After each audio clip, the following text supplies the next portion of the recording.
Welcome and thanks for joining us for another edition of Rocky Top Rundown, your place for all things Tennessee athletics. I'm Samara Carpenter. And I'm Jackson Schock. From the official start of basketball season to an SEC championship you're probably not paying attention to, we have a lot to cover, but first we're going to start with a historic rivalry. The battle for the beer barrel and the border, of course, we're talking about the Tennessee Volunteers and the Kentucky Wildcats. The two teams went head-to-head this past Saturday. Dark mode was activated for the Vols as Kentucky donned their chrome domes that reflected nothing but the void of a Tennessee fan base clad in black. Now, after the first touchdown of the night, Kentucky quarterback Brock Vandagriff slings it over the middle where it's tipped by Hardly Gilmore right into the hands of Andre Turrentine.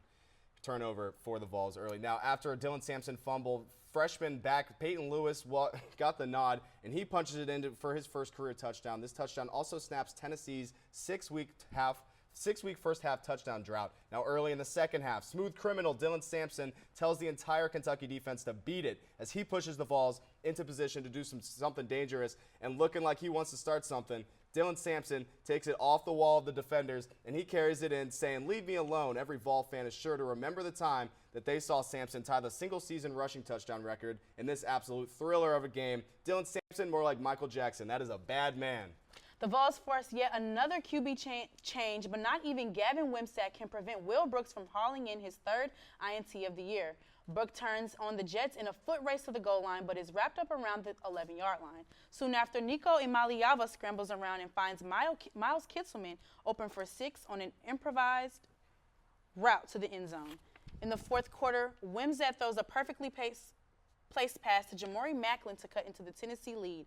Macklin will also get the 2-point conversion, making it a 3-point game. What's going to work? As any Wonder fan knows, the answer is teamwork. All 10 men on the field rally to push Dylan Sampson into the checkerboard for his record-setting 19th rushing touchdown in a single season, a record that was previously held by Gene Mecker in the 1929 season. Nothing left to do but take a knee with 30 seconds to go as Tennessee beats the Wildcats to improve to 7-1 on the year.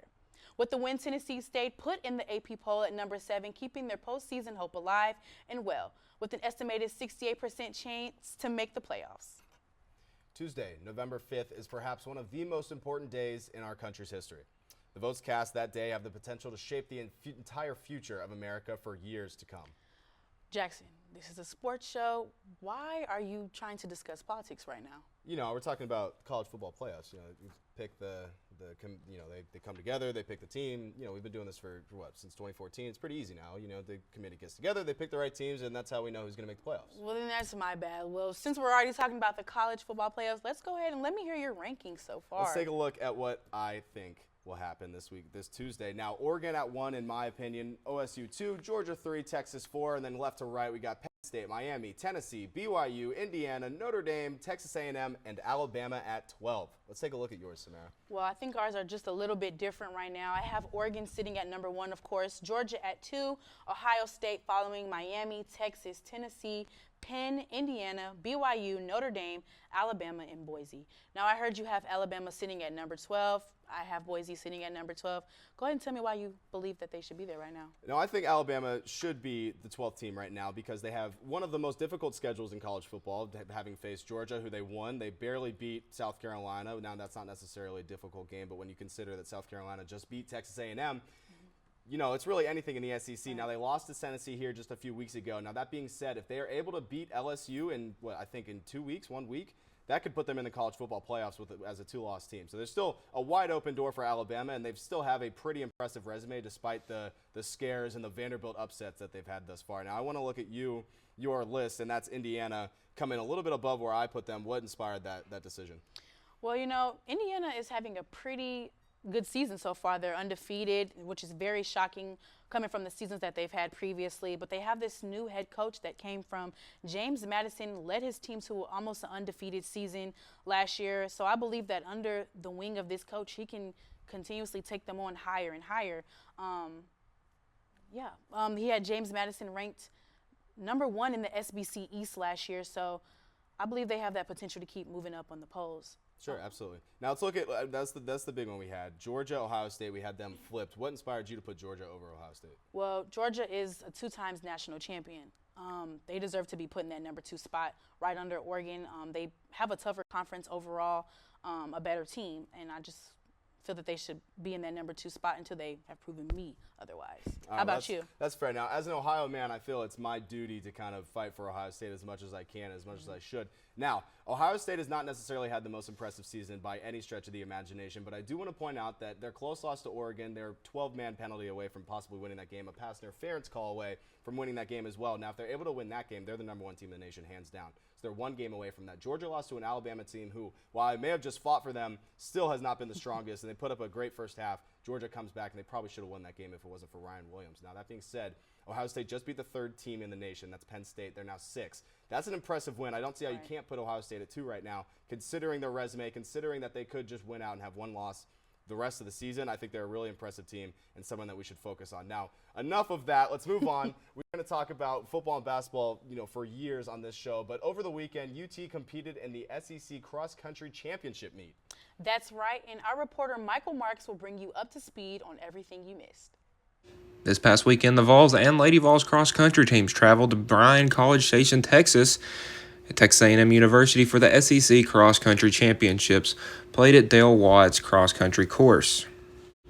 Starting us off with the men's 8K results, Arkansas took the SEC Championship with a score of 38, with a total team time of 1 hour and 52 minutes and 39 seconds, with an average time of 22 minutes and 31 seconds. Just outside the top 5 at number 6 are the Vols with a total team score of 169 and a total team time of 1 hour and 57 minutes and 44 seconds with an average of 23 minutes and 32 seconds. Moving on to the women's side, the Alabama Crimson Tide took the women's 6K with a team score of 72 with a total time of 1 hour, 36 minutes and 47 seconds and average time of 19 minutes and 21 seconds. But coming in second place were your Lady Vols with a score of 103 with a total time of 1 hour, 38 minutes and 56 seconds with an average time of 19 minutes and 47 seconds. The highest finish for the Lady Vols since 2009. For your women's top 5, you have Ashley Jones, Jillian Candelino, Rachel Sutliff, Caroline Lyerly, and Andy Marie Jones. For your men's top 5, you had Hudson Betts, Christopher Middleton Pearson, Pavel Venduska, Aaron Jones, and Gabriel Sanchez.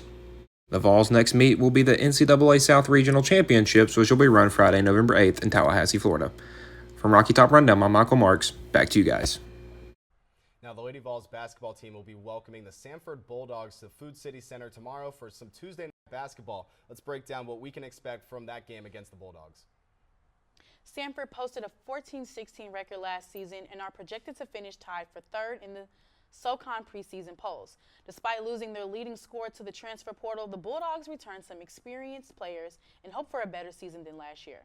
Graduate student Sadie Stetson returns as the 2nd leading scorer on the last year's team, with 8.7 points per game, and also brings some defense to the court, averaging 1.7 steals a game.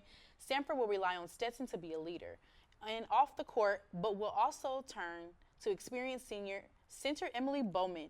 Bowman averaged 7.9 points and led their team with 8.5 rebounds a game last season and will look to step into an even bigger role as Samford's main inside presence.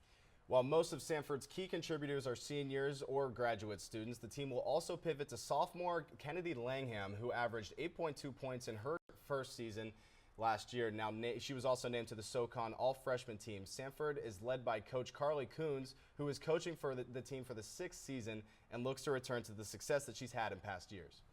Now, the game will tip at 7 p.m. tomorrow night. Come and show your support for the Lady Vols. Moving on to men's basketball, the 12th-ranked Vols basketball team officially opens its 2024-2025 campaign tonight against another team of Bulldogs, the Gardner-Webb Runnin' Bulldogs. This will be the 3rd meeting between the teams, with Tennessee having won both previous matchups. Gardner-Webb, coming off a 17-16 season, has lost its top 5 scorers from last year. Their leading returning player is Adame Badamus, who averaged 5.6 points per game last season. The Volunteers, fresh off a strong year that saw them reach the Elite Eight, have won their last 3 season openers by an average of 32.7 points. Coach Rick Barnes, Tennessee is the 3rd-ranked team in the SEC preseason poll, continuing the trend of top 5 finishes. Come out and support the Volunteers as they tip off their season tonight. Some good news from your Lady Vols soccer team. Last night, they took down Kentucky in the first round of SEC tournament play. Now next they're going to take on number 1 seed Mississippi State tomorrow at 5:30 p.m. and you can catch that game on SEC Network. Saudi, that's all the time we have for this edition of Rocky Top Rundown. Thank you so much for joining us. I'm Jackson Schock. And I'm Samara Carpenter. We'll be back next Monday. Until then, Go Vols!